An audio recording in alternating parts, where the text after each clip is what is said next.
I want to go back to November of last year. We made the strategic decision as a city with city manager guidance and as well as our fire department and our medical director. We decided we were not going to get into the vaccine business. It was our philosophy. First of all, the state of Texas asked all departments, just allow the medical professionals to do this when we get the vaccine out. So that was sort of our guidance and really our belief. Let's let the CVSs, the Walgreens, the clinics, the doctor offices, let them do the community inoculations, because really, when I went to fire chief school, I don't recall the day they taught us about community inoculation. So this was a brand new thing for us. But we get into January and you start seeing the inadequacies and the inequities of the vaccine getting to some communities and not to other communities. And, you know, my great brothers and sisters to our west, the Arlington Fire Department, they were on the news every day on how great they are and, oh, look at what we're doing with the vaccine. So we started getting tremendous political pressure on what are we doing? So we had to reverse course and we applied for our vaccine provider license, and then we were ready to go. But guess what we did not have? The vaccine.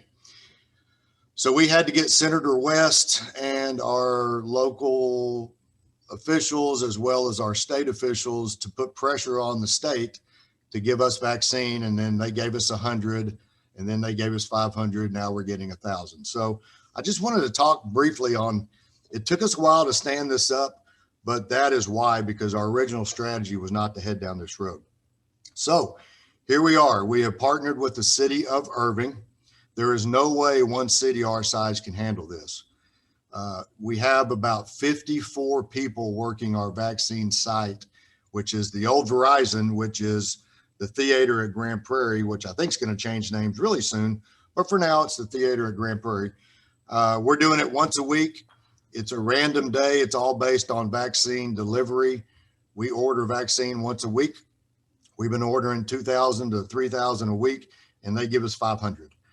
We order 2,000 next week, and they give us 1,000. So we have been standing up our vaccine center one day a week, and right now it is a walk-in center. It really has gone fairly well. We've gotten some really good publicity, only because our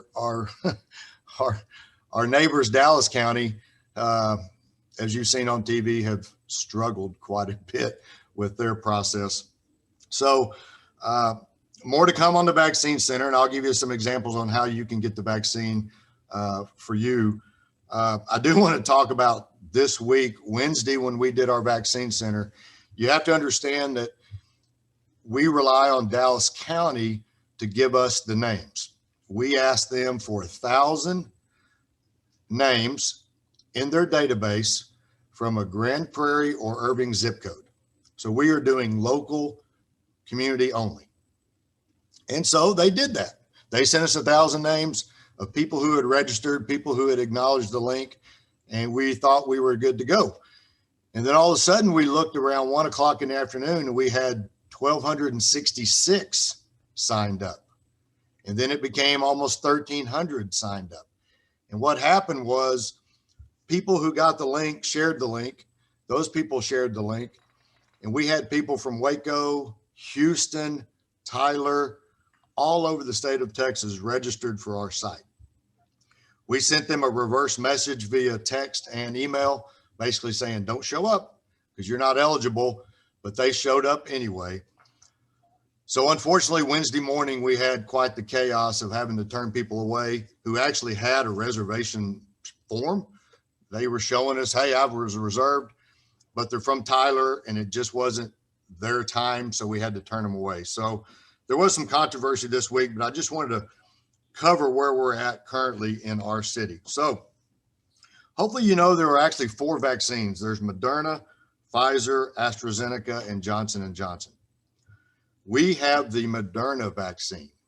It has to be frozen. We thaw it the day before we give it. Once we thaw it, we have 30 days to administer it. Once we puncture the vial, we have 5 hours to give it. So there's quite the planning process involved at these vaccine centers that if you draw up too much too quick, you could actually waste a lot. And, you know, in fact, just the other day, we had some extra doses that I was scrambling to try to find an arm for, and we did, but that is just some of the challenges of the vaccine. Now, the Pfizer vaccine, which we are also eligible to get, has to be stored in a minus 70-degree freezer. We actually have a freezer that University of Texas of Dallas gave us. We went and picked it up. It takes special electricity. It takes special everything. And so we actually have the availability for Pfizer, but it is even more sensitive in time expiring than the Moderna. AstraZeneca and Johnson & Johnson are doing the emergency use authorization. They're not quite out there yet. The advantage to those, they're a one-time shot. The unfortunate advantage of Moderna and Pfizer, it is a second shot. So you go back to our vaccine center, we're doing 1,000 on Wednesday. We do 1,000 next week, and we do 1,000 a week after. Well, guess what? 28 days from the first time, we're doing repeat of that first group. So now we're doing 2,000. So that is where the challenge comes in. I also want to chat real quick about the technology, because it is sort of interesting how Moderna and Pfizer were so quick to get to the market and to get the vaccine developed. And what people don't know is it's called the mRNA technology. It's not a live virus. It's a whole separate process. But the last 11 years, the amount of work that the chemists, CDC, federal government, and colleges have been doing on AIDS, they are so close to getting a vaccine for the virus which causes AIDS. So their research for the past 11 years with AIDS is really what triggered their availability to get this vaccine within 9 months. So, you know, everybody was thinking, well, how'd they do it so quick? It's not going to be safe. Well, you got to know it goes back for 11 years in their work with the vaccine on AIDS. So it is sort of interesting that the AIDS virus is really what triggered us to get this vaccine so quick. There are side effects of all. Most is a very sore arm, but after the second shot, we've seen a more than 50% percentile of people getting pretty sick, low-grade fever, chills, and just you feel like you've been run over. My second dose, it put me in bed for 24 hours. Then all of a sudden you're fine. So it's just part of the process. It's just your body reacting to the immunity and the virus, basically. So that is really where we are at currently in Grand Prairie and why we're in the business and where this is headed. So we are hoping for a May exit strategy. We are truly hoping by May that the CVSs and the Walgreens and the entities I mentioned earlier have really robustly have the vaccine, and they are starting the next tiers. So as you remember, tier 1A, which was at first, which were healthcare workers and the long-term nursing facilities, that went to all the states. And then the states changed the criteria to meet what they thought tier 1A should be. And then some of the counties said, no, we don't like that. We're going to change it again. So there was so much confusion on who's eligible and who's not because the CDC gave guidance. The state of Texas did not believe in fully of the guidance. And then, of course, Dallas County had their own theory. And here's what I'm talking about. Police officers were not part of 1A.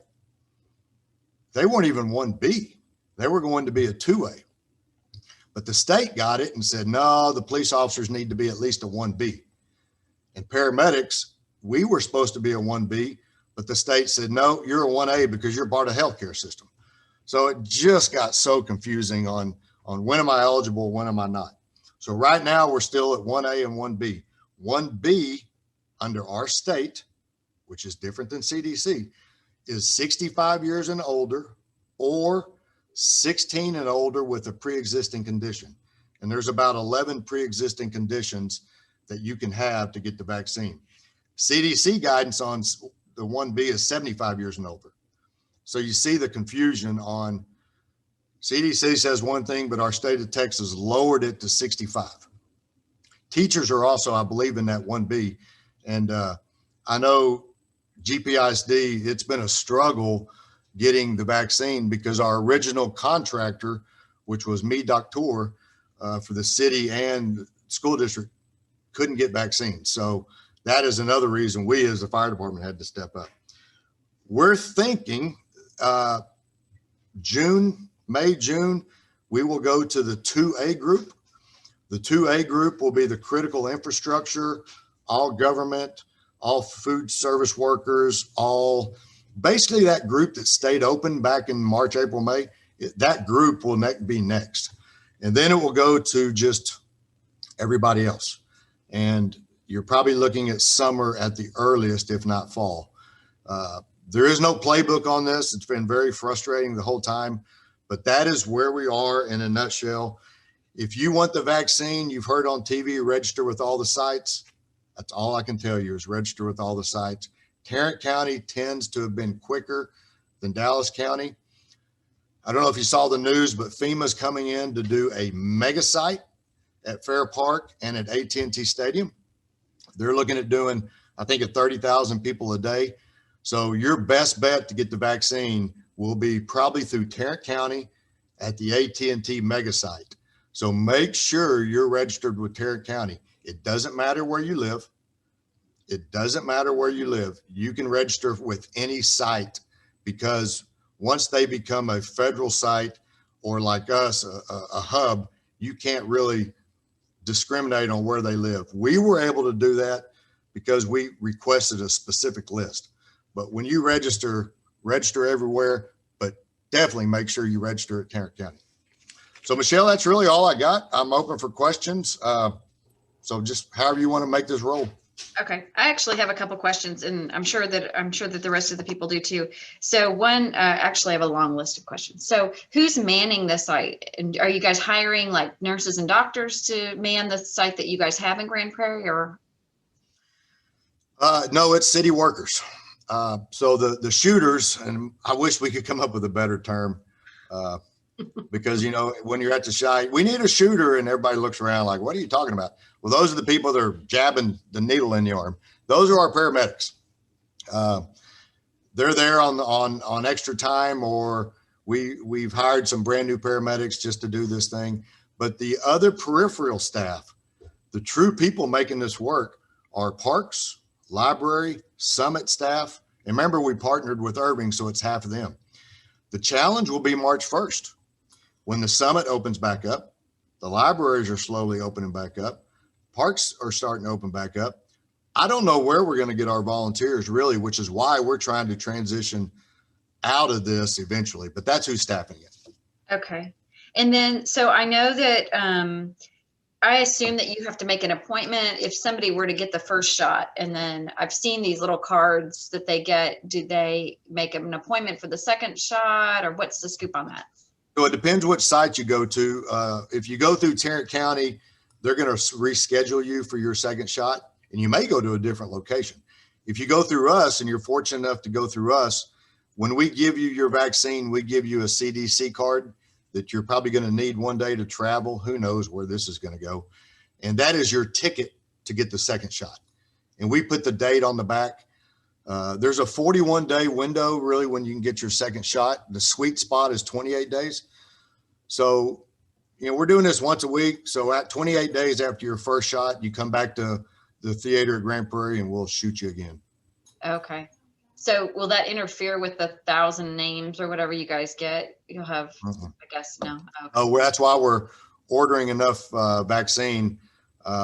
If we don't have enough, and we know that, you know, 2 weeks ago we did 500, and those people are coming up on March 10th, we'll make sure we hold back 500 for that second round. Okay, good deal. And then I guess that was, I had one other question, then let me get, so I'd heard something about people are not getting their calls. I heard something about iPhones blocking calls or something. Yes, thank you. I meant to mention that. So they've been doing stories on how there's so many people complaining they haven't been called, and then Dallas County and Tarrant County are complaining they're getting a less than a 50% return on their calls, texts, or emails. One theory, and I think it's a very valid theory, is on your little precious little iPhone that we all have, or your Android, many of us have blocked calls that if it's not a number in your contact list, you have that thing checked. So it's blocking any call that your phone doesn't recognize. So one theory is the county's trying to contact you via text, click on this link to register, but your phone's blocking it because you just have that setting. You know, we all get the car warranty call. I still can't figure out that scam, but those are the reasons we block the calls, right? But now it may be blocking the most important call, which is your vaccine. Okay, great. Okay. Thank you so much. Okay, so questions. I'm sorry, who did I interrupt a minute ago? I see hands raised. Oh, I was just going to say that Zach had his hand raised. That's all I was going to say. Okay. Oh, yeah, go ahead. Okay. Hey, Chief. Good to see and talk to you. Sure. I just wanted to see what your experience was in the VAO system. Does that VAO system seem to be working on the 12 to 16 window when you put your request in? Are you getting it on the calendar that they say that they're delivering it in with all the supplies necessary, et cetera? Yeah, the VAO system, first of all, we got our provider license and it took another week to get our VAOS access. So the VAO system is the CDC ordering system to get the vaccine. So yes, the only way we're getting vaccine now, including the second dose, is we have to order it through the VAO system. It does show that we ordered it. We can check online and see if it's been approved or if it's been shipped. And then yes, they do ship it to us. So the system is working now. It was challenging early on. I'll tell you the frustrating thing, and this is a head shocker. Monday, we knew the vaccine was arriving and I had to go downstairs to meet someone. And as I'm walking out of our office, right out in our vestibule, there's a box sitting there and it was a temperature box. And I thought, surely that's not the vaccine. And I'll be damned. The UPS guy just dropped it off with no signature and he's just sitting out in our lobby. So, those aren't stories obviously you want to get out, but again, there's no playbook to this. And so it's just one of those things. No, very good. Well, we have registered ourselves and as we go through this, I'd love to connect with you to share lessons learned, experiences. That'd be great if you don't mind. Sure. You've got my email. Just call me too. Thank you, sir. All right, Zach, thanks. Anybody else questions? Prudence, yes. First of all, thank you so much for the great information. This is a lot more than what I have been able to research or gather. And I wanted to make a comment. One of my coworkers went Wednesday, and she said it was a very smooth process. So I know you said that you had some issues with people showing up that were really not Grand Prairians, but she had a great experience. So thank you so much. Your team's working very hard, and we really appreciate it. Thank you. And I do want to make one comment, Prudence. Thank you. It has been disappointing, the politics of this, even the local politics. And I'm not going to get into the things we're having to deal with, but this vaccine's been so political and it never should have been this way, but it is this way. And just our local vaccine is highly political. Again, I'm not going to get into some of those things, but it's just mind-boggling how political it can be. But thank you, Prudence. Anybody else have any questions? Greg? Yeah. Hey, Robert, thanks for coming on.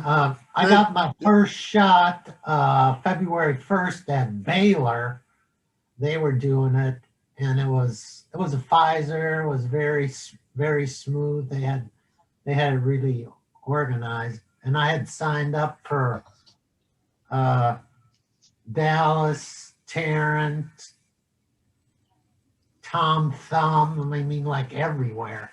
So I finally got my first one, and I'm going to get my next one a week from Friday. Do they always give you the same vaccine that you had the first time? Yes, and that's critical. You can only get the Pfizer if you got the Pfizer. I don't know if there's some kind of, if something will happen if you get the Moderna after getting Pfizer. The good thing is it's the exact same technology that was refined a little bit, but the guidance that we've been given is absolutely you can't mix them. You've got to get the Pfizer one.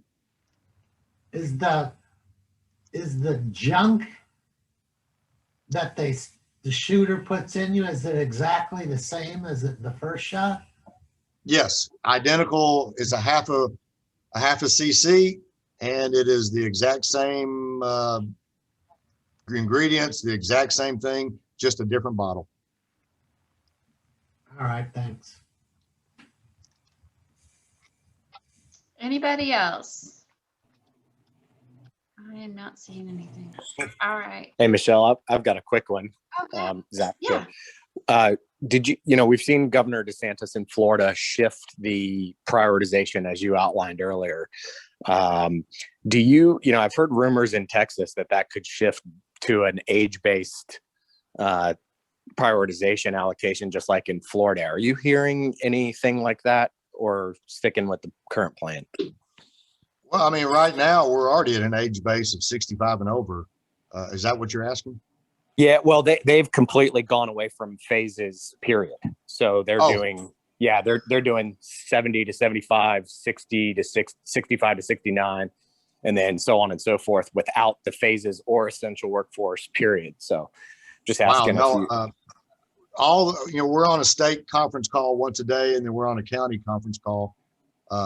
Everything from the governor's office downward has been, we're going to stay in the tiers. Interesting concept of Florida. I think you're going to miss out on some critical people who need it, but it is obvious the older you are, the more at risk you are as well. So I get it. Thank you, sir. I do have one more question. Since J&J is the only one shot, do you have any idea when y'all may have access to that? So there's a very good chance that urban areas, and we're in an urban area, will not get AstraZeneca or Johnson & Johnson. Here's why. So you go out to the very remote parts of our country where people, have to drive 2 hours to get somewhere. Johnson & Johnson and AstraZeneca will probably be focused on those very non-urbanized remote areas of the country, because it's one shot, you don't have to reschedule it, and you just can get them done at one time. But once everybody's done, certainly I would love to get the Johnson & Johnson, because it cuts our workload in half, and its efficacy is still around 80%. Moderna and Pfizer at 94 and 95%. So Johnson & Johnson's pretty high up there, but I think AstraZeneca is the one that's like at 60%. So I still would take Vegas odds at 60%. That made me think of something. Somebody locally, politically said, even if you're not in the 1A and 1B category, that you should go ahead and register yourself. Do you recommend that or no? Yeah, there's no hurt in it. You're not going to get called, most likely. The frustrating part is that those 11 conditions, it's an honor system. Mm-hmm. And we're not going to verify if you had cancer. We're not going to verify if you're a diabetic. But I can almost guarantee I've seen people come through our site that look pretty healthy. Mm-hmm. But obviously they checked one of the things, and they may have it, they may not.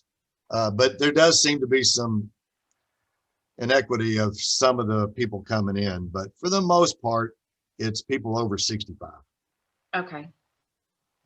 So parting advice is pretty much register everywhere, and then make sure that you're answering all your phone calls. yeah, take the block off, even the car warranty ones. Oh yeah. So I'm glad you brought that up, because that really is an issue. And Dale, did you have anything else? I see you. I just comment that this was way more interesting than I thought it'd be, and I really appreciate it. Yeah. No, I mean, because I didn't understand that, you had to really pivot where you had to start, distributing the shots and things like that. And you just think all this stuff's just all really well organized right from the beginning, but it's not. It's not. And I think what people forget is, they see us out there at the vaccine center and there's 1,000 people. They forget that emergency calls are still going on. We still have other jobs. The parks still have to be, this is just an extra thing we all took on. We're doing it with a smile, but it is a stressful time for us for sure, because we just spent the last year with COVID and all of our protocols and just got beat down with the virus. Now we get to get beat down with the remedy to fix the virus. And so maybe another year of this and we look back and we all lived in history and be done. Speaking of history, wait till Monday. Monday's going to be historic with the weather and snow and the temperature. So get ready. Michelle, I just wanted to say something real quick too. I have to agree with Dale. Like, I wasn't quite sure what we were going to hear this morning, but I really appreciate your time and your information. It's very enlightening for me. I am curious, how many people do you have staffing that with your paramedics and your other, folks from other departments in the city of Irving? How many people total does it take to kind of run that? Yeah, and so we have 8 shooters, and again, I wish I had a better word, but that's what they are. We have 2 people controlling the vaccine, and only 2 people, because again, it's very challenging on that. And then we have around 45 to 50 support staff, greeters, parking lot, registration, people that walk through, runners. At one time, we had 11 wheelchair people that have to be out of their car, out of the wheelchair, up to the site, and basically babysitted the whole time. Right. This triggers a thought. We are going to a drive-through in March. The drive-through concept is by far the way to do this. We can double our vaccine and cut our staff by a third. Oh, wow. So we're working with Lone Star Park to take over a lot of their parking, and we're going to have a drive-through. Obviously, weather is going to challenge that, but we will get out of Verizon, the theater, because it's just not the most efficient, and transition to a drive-through. But it still going to take 40 people. Right. Wow. Okay. Yeah, I thought it was drive-through. So to think that you've got people having to wheel people up all those ramps to get in there. Oh, yeah. Yeah, if you've ever been to the theater, you got the stairs, but they've got that super long ramp. And we've had a lot of elderly. So we actually set up a parking lot site for the handicap, and we've been shooting them in the car. The challenge is you got to watch them for 15 minutes. I know it says shooting in the car.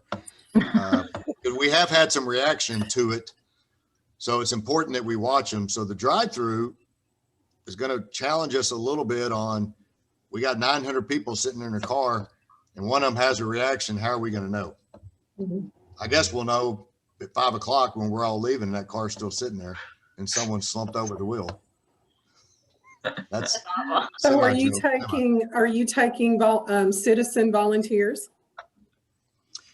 The answer right now is no, but I can promise you that going forward, it will be yes.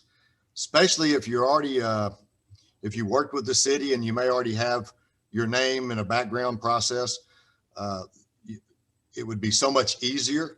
Or you already work for, Brighter Tomorrows or whoever. That would help a lot because we know the backgrounds have been done. So right now, no, but I'm willing to bet you by March, we're going to be reaching out to the chamber and Nicholas Foundation and just begging for humans with a heartbeat and can breathe. We got the hearts. I know. Yes, you do. And so that made me think of one last thing. So like EpiPens, all the medicine is already pre-filled. So with these vaccines, they're not, is that right? No. You're having to draw it out or something? Yeah, the vaccine comes in a vial of 10 doses per vial. And we have to draw it up with a syringe and a needle. The frustrating part is because it has to be frozen, the rubber stopper that we have to puncture is a lot thicker than normal. So it tends to dull the needle. So now we have to draw it up, take the needle off, put a new needle on. Because what happened was, as we learned out the hard way, that first 100 we did 3 weeks ago, some of the needles sort of bent like that. And as we stuck them in their arm, it didn't go in. And it sort of tore their skin. It's like, man, I hate that.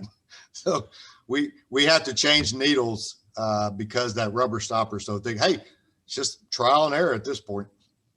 Okay. Wow. All right. Well, any other questions? No. All right. Well, thank you so much, Chief Fite. We so appreciate it. It was really enlightening. Thank you. Glad you can make some time for us. And Sure. I guess if we have nothing else, we'll conclude this. I am recording it, and I'll get that posted to our YouTube channel a little later on today in case you know somebody who wants to hear about this as well and missed out. So I hope you guys all have a great holiday weekend. Stay safe and warm.